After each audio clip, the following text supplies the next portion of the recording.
Hi, I'm Megan Williams, and I'm a sensualist. Megan's roommate, Megan Dunbar, and I'm an anti-sensualist, kind of.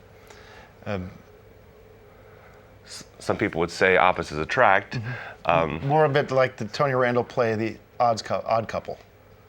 Some people ask us when they come over for our dinner parties, how did you find another man, Megan? And I said, it was just by chance. We met barn shopping. I was shopping for a barn because I collect classic cars. Classic car. I have one classic car that I would prefer to keep not in just an old garage. I don't remember why you were shopping for a barn. I actually wasn't. I was doing some maintenance on that barn. I insulate a lot of copper tubing and copper pipes, and when I saw the real estate agent say, okay, Megan, let's show you this end of the barn, I lifted my head up and I saw this beautiful short-hair blonde, and she did a spin around and I saw a bushy beard on a man face, and I said, hey, I didn't work out with the sex, but maybe I could get a roommate going with two Megans. Hopefully he won't find out about that I'm a true Mehegan. And eventually he did, and he does bring it up at a lot of dinner parties, and he embarrasses me. It was a law of the flip of the coin. In other words, it was a random chance. My name is Megan because my father thought we were having a woman. He was having a child that was going to be a woman, and they had already decided on Megan, and he was a very stalwart figure at the time, and he refused it. Stubborn as a bunny, and he wouldn't change his mind. I was actually born, my official name on my birth certificate is Mehegan, and that's because I was born in Mehegan, Delaware, which is right near Wilmington. And at school people would say, what's your name? And I say Mehegan. And they say, where are you from? And I'm Mehegan. And they said, no, we know your name. Where are you from? Mehegan.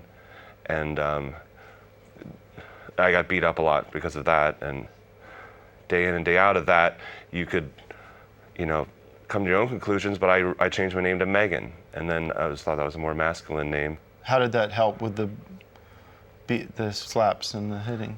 It didn't help at all with any of the bullying and the slaps and the wedgies, but it did help a little bit for paperwork. What's your name? Megan Williams. That's a girl's name. I know. I'm a classic sensualist, and I knew this at a very early age. When I was around 5 or 6, my mother got me a couple action figures, and she said, now you can go to war with them. Shoot at these guys, and I would kill the two guys, and the blood would be coming down, and I would hold them against my body, and I felt that plastic just against my breasts, and that sensation of what they were going through, their agony against this physical cold,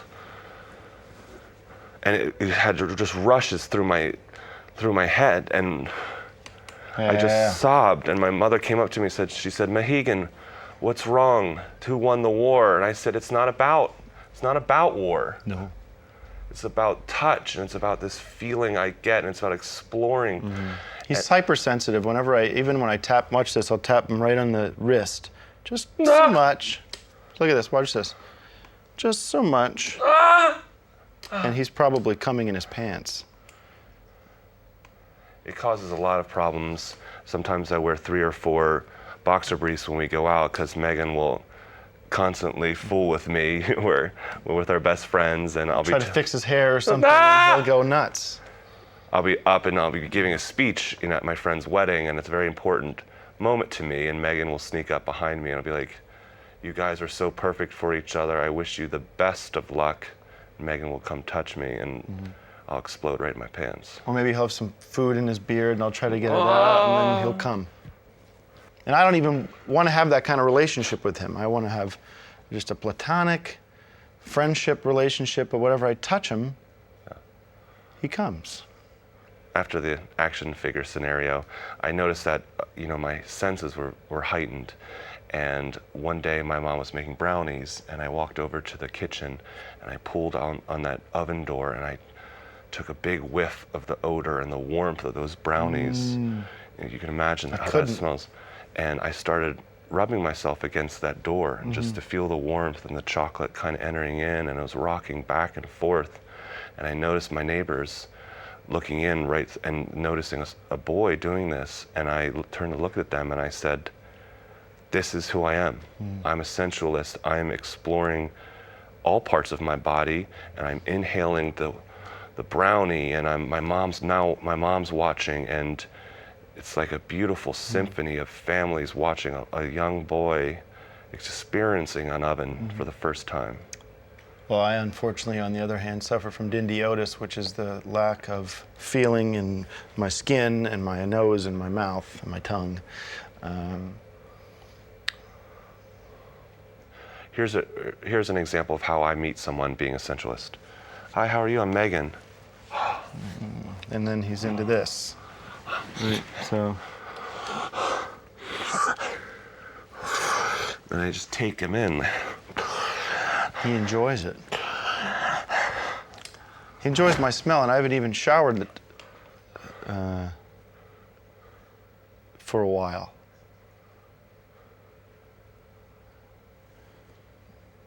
And here, now we'll give you an example how Megan would introduce if I was a new friend. Oh, hi, how are you? Good to meet you. Hi, how are you? Not so interesting. See how the fingers aren't even clasped in? He's not feeling any of me. He's not using any of his senses to connect as a new friend. And it's hard for me to get to know somebody because of that. Also, I have a lot of burns and cuts and bruises all over my body because I never know when I'm cutting myself. When Megan said that she came down with bad case, when Megan said he came down with a bad case of dendiosis, I said, "What is that? That sounds like a made-up word. That sounds like a made-up word." And I looked up on the internet and some of my doctor's encyclopedias, and there was no dendiosis. That's the whole dendiosis conspiracy, is people taking that stuff offline and they're getting it out of the dictionaries because they don't want people to know that this condition exists. Yeah. And I think that's really at the core, that's what makes us work. There's one Megan that, you know, I'm empowered with my senses, and another Megan that has dendiosis, which is pretty much the opposite of that, is no feeling and really no respect for his roommate in many ways.